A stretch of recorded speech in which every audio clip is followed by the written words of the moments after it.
ঢাকা বিশ্ববিদ্যালয় প্রতিযোগিতামূলক পরীক্ষার মধ্য দিয়ে দেশ সেরা মেধাবীরা ভর্তি হন এই বিশ্ববিদ্যালয়ে। কিন্তু স্বপ্নের শুরুটা যখন গণরুম, গেস্ট রুম আর আসন সংকটের বঞ্চনা দিয়ে শুরু হয়, তখন তো হতাশা আসবেই। বিশ্ববিদ্যালয় প্রশাসনও উদ্বিগ্ন আবাসন সংকট নিয়ে। সমস্যার সমাধানে কাজ করার কথা বলছেন তারা। বিস্তারিত জানাচ্ছেন শফিকুল হক।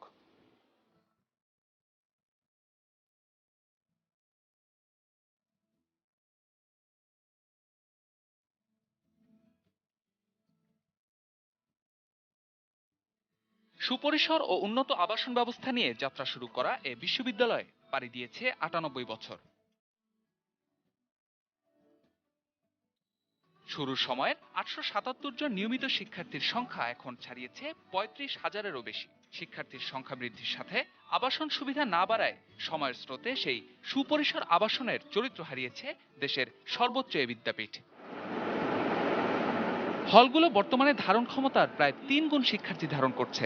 সৃষ্টি হয়েছে গণরুম, গেস্ট রুমের। আমাদের যে মৌলিক মানবিক চাহিদাগুলো এখানে কিন্তু অনুপস্থিত, এখানে নাই। একজন মানুষ কত লো মাইন্ডের হলে অথবা কত নিম্ন শ্রেণী হলে এই জায়গায় থাকে, আমার মনে হয় আমি যেন ফুটপাতে থাকতেছি। গণরুমের মধ্যে প্রায় আমরা ২৪-২৫ জন থাকি। সার প্রকার বিভিন্ন সমস্যার মধ্যে আমরা থাকতে হয়, সেজন্য আমাদের মেধার যে শানটা দিতে হয় সেটা আমরা দিতে পারি না। গণরুম তো আসলে গণকবর। আমাদের মেধার চর্চা, এই মেধা বিকাশ হওয়ার এখানে কোনো সুযোগই নাই, বরং আমরা দিন দিন আরো নিস্তেজ হয়ে পড়ছি। ২৮ বছর পর ডাকসু নির্বাচনে নিজেদের প্রতিনিধি নির্বাচিত করেছেন বিশ্ববিদ্যালয়টির শিক্ষার্থীরা। নির্বাচিতদের দেয়া প্রতিশ্রুতি ছিল গণরুম নামের দুঃস্বপ্ন থেকে মুক্তি দেয়া।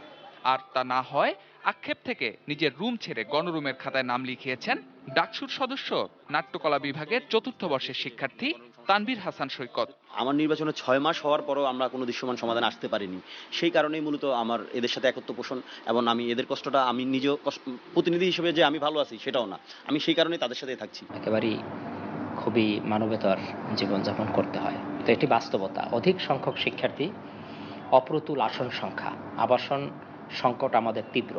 হল সম্প্রসারণের প্রকল্প তৈরি করা হয়েছে বলে জানালেন বিশ্ববিদ্যালয়ের উপাচার্য।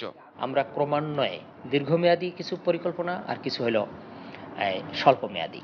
স্বল্পমেয়াদের মধ্যে যেমন হলগুলো ব্যবস্থা নেবে হল প্রশাসন এবং হল ইউনিয়ন, আরেকটু জীবনমান উন্নয়নের জন্য কি কি অনুষঙ্গী উপাদান সংযোজন করলে অন্ততপক্ষে জীবনমান কিছুটা হলেও উন্নয়ন ঘটবে।